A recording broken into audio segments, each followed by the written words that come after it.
জামাই ষষ্ঠীর সকালের পার্টটা তো তোমাদের সাথে শেয়ার করেই দিয়েছি, এবার শেয়ার করব জামাই ষষ্ঠীর দিন দুপুরে কী মেনু হয়েছিল। ফার্স্টেই ছিল ইলিশ মাছের মাথা দিয়ে কচুর শাক, টমেটো দিয়ে মুসুরির ডাল, আর এখানে স্যালাড কেটে রেখেছিল, আর এখানে হচ্ছিল মাটন, যেটা মায়ের হাতে দুর্দান্ত হয়, আর আরেক দিকে ইলিশ মাছের পাতুরিগুলো ফ্রাই হচ্ছিল।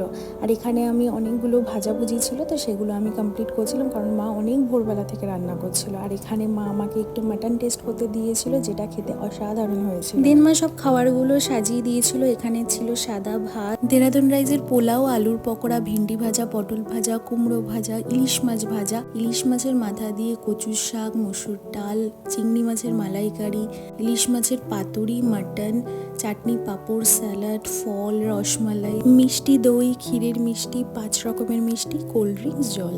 এত পদ মা রান্না করেছিল, আমি বলতে বলতে হাঁপিয়ে যাচ্ছি, তাও পদ যেন শেষই হচ্ছিল না। এত সব রান্না মা নিজে একা হাতে বানিয়েছিল, যদিও সব কিছু খেয়ে উঠতে পারিনি। আর এখানে মা ওর জন্য যে পাঞ্জাবিটা এনেছিল সেটা দিয়ে দিল, আর ও যেই শাড়িটা মার জন্য এনেছিল সেটাও দিয়ে দিয়েছে।